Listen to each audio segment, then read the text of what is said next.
Hey everyone, it's CandyEvie here. Since I started collecting Pokemon cards again around a year ago, I've learned a lot more than I knew before. So the other day I was looking through my uploads and I realized something. Nearly a quarter of all of my videos are related to the Pokemon trading card game. That's crazy! I have more videos about Pokemon cards than I do top 10s and other trivia videos. But what would happen if the two came together? My favorite series of trivia videos that I do on my channel would without a doubt be my Easter egg series. And surprisingly, the more recent expansions of the Pokemon TCG have had a lot of Easter eggs. So let's go with it. Today we're going to be looking at 10 Pokemon card Easter eggs. Let's begin!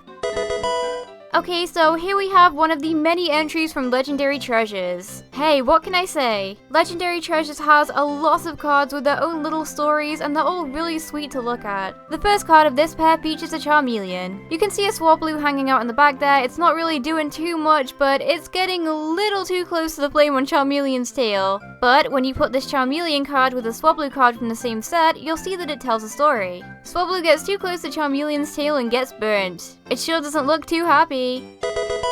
This duo of cards from Roaring Skies features two of my favorite Pokemon, Meowth and Inkay. Another couple of cards that tell a little story and can only be seen once they're put together. The first card shows a Meowth super happy to have found a juicy fruit, and we can see an Inkay lurking in the background. Inkay's card shows it stealing the fruit. Meowth even has a black eye. Maybe now I can see why Inkay is a dark type. That's just mean. Okay, so this Easter egg is one of my personal favorites. Of course, it's from Legendary Treasures again. You have to look at 3 separate cards to understand the story. The first card is just a lonely little Trubbish, which isn't too much by itself, but in the Fione card from the same set, we see it wave to this same Trubbish as if to say, "Follow me!" And then in the artwork of the Empoleon card, we see the story conclude. Empoleon is giving the lonely Trubbish a ride in the fun time. A really cute and simple story expressed so well. Nice one. The Southern Islands collection seems to be one of the lesser known earlier Pokemon sets. Or at least I'd never even heard of it until about a year ago. It's a tiny promotional set with only 18 cards. In English, it could only be bought complete in binder, and in Japan, it could only be bought through 6 different 3-pack boxes. The artwork on these cards is absolutely stunning, but there's a little more than meets the eye. For example, take these 3 cards. We've got Tentacruel, Marill, and Lapras. All of which are gorgeous cards in their own right, but they're actually all connected. They're part of a larger picture. The entire image shows a scene with all the Pokemon playing by the water. It's definitely a clever way to incorporate one piece of art into several different cards. Nicely done. The first card of the 2 here from Legendary Treasures shows a pair of Natu shivering from the cold. They look so sad! But don't worry, there's a happy ending. If you look at the Bouffalant card from the same set, you'll see that this pair of birdies did get a happy ending after all. Okay, so this next Easter egg is from the newest set, Fates Collide. But as you may know, Fates Collide hasn't even been released yet. So I thought that I would invite my good friend and Pokemon trading card expert, Professor K of the Pokemon Evolutionaries, to help me out with this one. Take it away. Hello Pokemon fans, I'm Professor K for the Pokemon Evolutionaries, and this next Easter egg is a super sneaky one. What makes it sneaky, you might ask? Well, it's very different from the other cards we've seen in the TCG so far. All of the things that have kind of transitioned to one another have been in the same set. This one kind of transcends that a bit. Let's take a look at this Chikorita card here. Now, Chikorita is from Breakpoint, which was released about 3 months ago. This Chikorita is looking through a portal of sorts at a Fennekin in a city setting.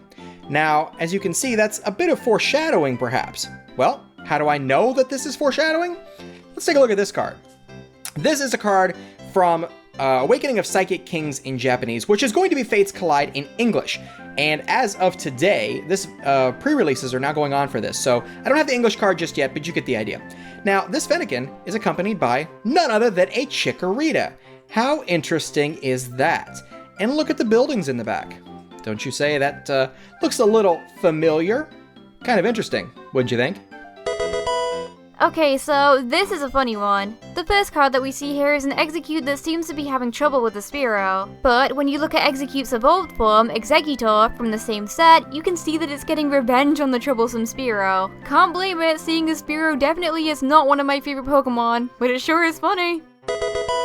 So, you may have heard about the new Pokemon Generation set. It has loads of amazing cards. The Radiant Collection subset really does have some gorgeous cards too. Aside from EXs and full arts, one of the most sought out cards from this subset would be the Charizard Holo. It really is a gorgeous card, but it also has a story. You can see Charizard with its trainer, but if you look at the Charmander and Charmeleon cards from the same set, you'll be able to see that it actually shows the two of them growing up together. How sweet!